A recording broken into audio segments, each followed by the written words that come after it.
Assalamualaikum warahmatullahi wabarakatuh.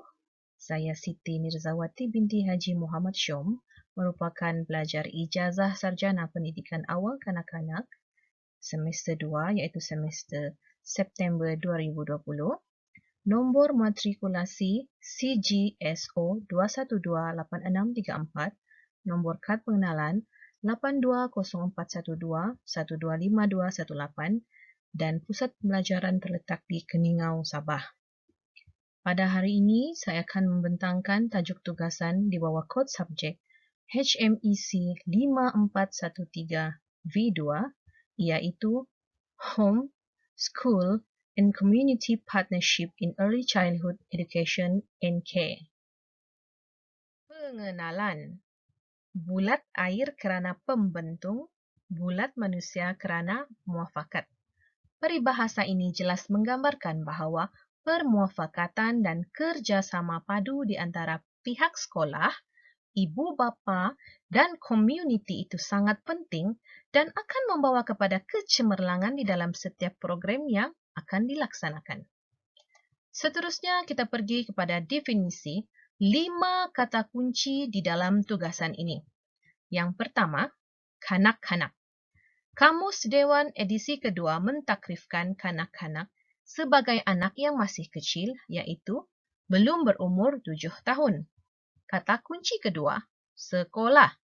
Kamus Dewan mentakrifkan terminologi sekolah sebagai tempat untuk belajar dan mengajar. Kata kunci ketiga iaitu ibu bapa.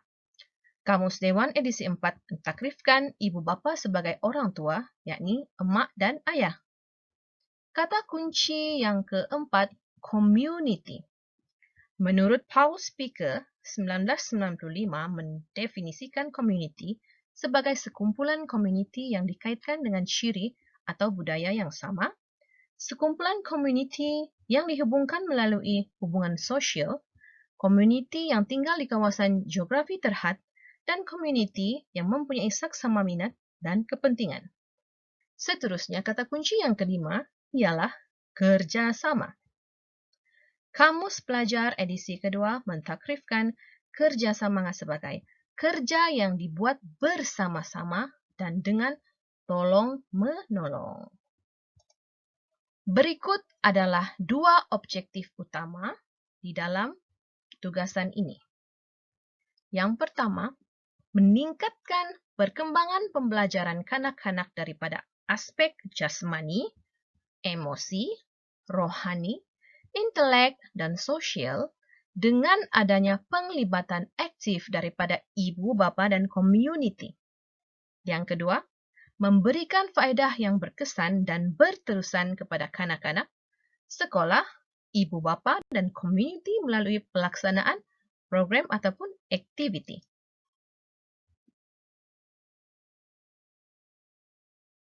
Gambar di sebelah kanan saya ini ialah Carta Organisasi Jawatankuasa Penyelaras Tabika Perpaduan Kawasan Rukun Tetangga KRT Kampung Masjid Edan B bagi tahun 2020.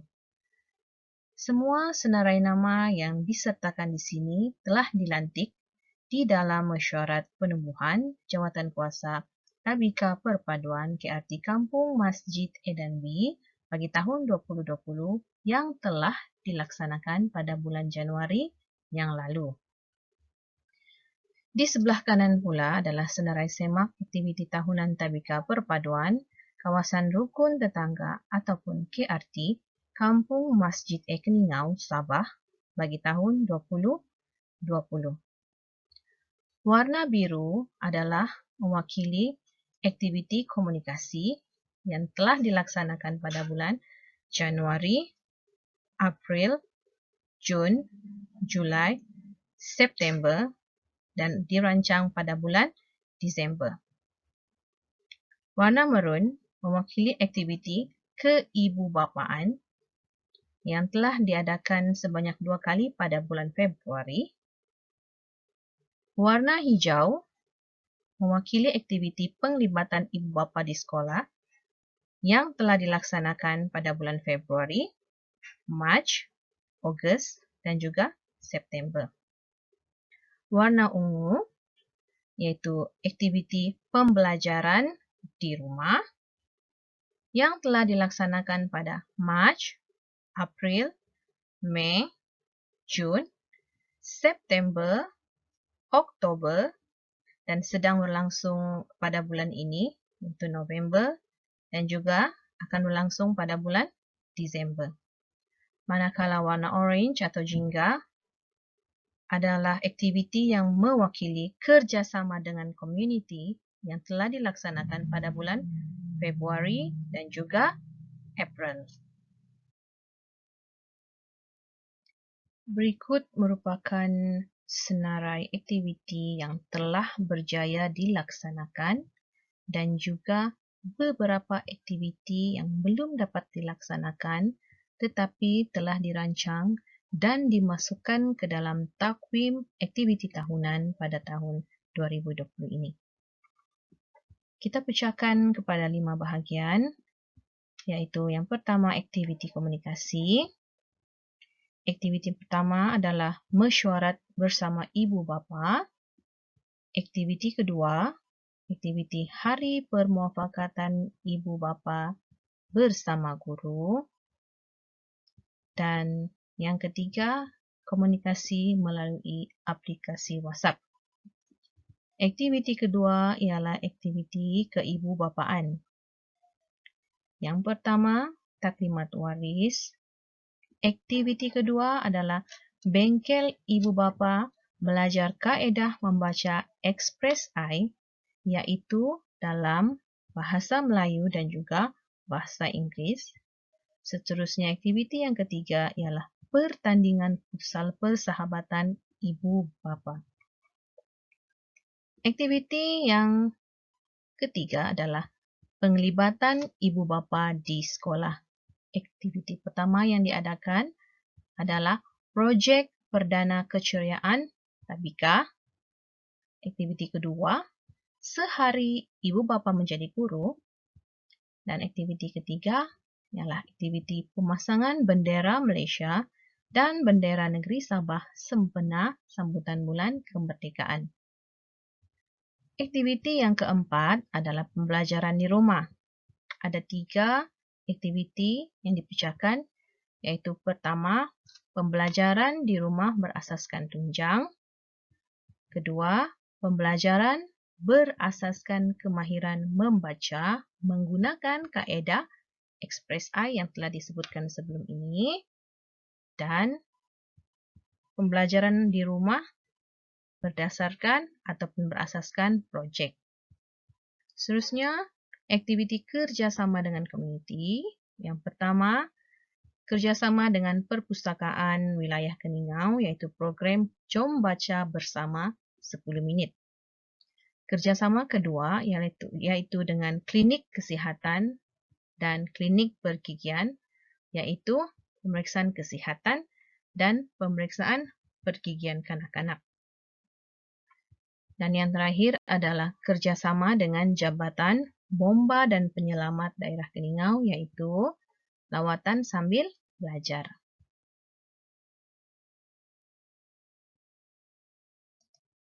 Di dalam slide kelima ini adalah bukti-bukti bergambar aktiviti yang telah berjaya saya laksanakan. Saya sertakan sekali di dalam pautan tugasan rakaman video ini. Jadi ini adalah gambar-gambar yang telah berjaya saya laksanakan di sekolah dengan kerjasama daripada pihak sekolah, ibu bapa dan juga komuniti.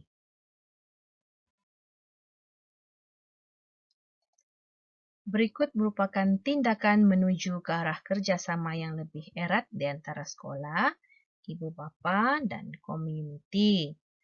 Dan saya telah pecahkan jadual ini kepada 3 bahagian, iaitu saya akan menguraikan yang pertama daripada sekolah.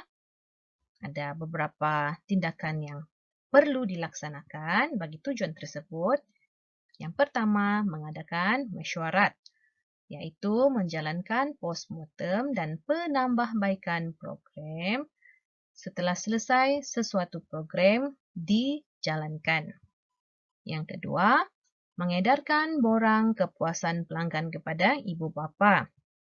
Iaitu pihak sekolah perlu mengumpul maklumat dan membuat analisa maklum balas ibu bapa dan bertindak berdasarkan maklum balas berkenaan untuk membuat penambahbaikan daripada pelbagai aspek seperti pendidikan kanak-kanak, fizikal tadbika, pemakanan kanak-kanak, keselamatan dan juga lain-lain. Yang ketiga, mengadakan perbincangan secara bersemuka dan atas talian kepada ibu bapa dan komuniti setempat dengan pihak sekolah sentiasa perlu bersedia untuk berkongsi segala isu berkaitan pendidikan kanak-kanak, kebajikan, keselamatan dan kesejahteraan. Baiklah, yang kedua adalah ibu bapa. Intervensi awal kanak-kanak adalah tindakan yang pertama di dalam bahagian ini. Melaluinya, ibu bapa kena peka dengan tahap perkembangan anak-anak agar ianya bersesuaian dengan umur. Dan apabila ibu bapa peka, lebih mudah untuk ibu bapa membuat ataupun menjalankan kerjasama dengan guru agar guru dapat memberikan pendidikan yang bersesuaian ke atas anak mereka. Yang kedua, melibatkan diri secara aktif dengan aktiviti formal. Ibu bapa kena melibatkan diri dengan aktif dalam setiap aktiviti yang dijalankan di sekolah atau luar sekolah seperti gotong royong dan lawatan sambil belajar. Dan tindakan yang ketiga adalah melibatkan diri secara aktif dengan aktiviti tidak formal, iaitu penglibatan ibu bapa di dalam setiap aktiviti tidak formal yang dijalankan di sekolah atau luar sekolah seperti membayar yuran persekolahan pada masa yang ditetapkan dan memantau pembelajaran kanak-kanak di rumah. Dan akhir sekali, bahagian ketiga ialah community. Tindakan yang pertama boleh dilaksanakan adalah sentiasa melibatkan pihak sekolah di dalam sebarang aktiviti, iaitu melibatkan pihak sekolah di dalam setiap aktiviti yang telah dirancang oleh komuniti ataupun agensi-agensi tertentu. Yang kedua adalah memberikan sumbangan dalam pelbagai bentuk untuk pelbagai tujuan, iaitu dengan menyumbangkan tenaga dan dana untuk pembangunan pendidikan sebagai contoh. Dan yang ketiga, tindakan menyalurkan pelbagai maklumat yang berkaitan seperti mengadakan pemeriksaan ke atas pihak sekolah sebagai penambahbaikan. Slide ini memaparkan peratus keaktifan aktiviti di Tadbika Perpaduan Kawasan Rukun Tetangga Kreatif Kampung Masjid Ekeningau Sabah. Ianya dikira berdasarkan purata dan juga anggaran kasar penyertaan individu di dalam setiap aktiviti yang dilaksanakan. Bagi aktiviti komunikasi, keibubapaan dan aktiviti penglibatan ibu bapa di sekolah adalah sebanyak 80%, aktiviti pembelajaran di rumah sebanyak 88% dan juga aktiviti kerjasama dengan komuniti sebanyak 65%.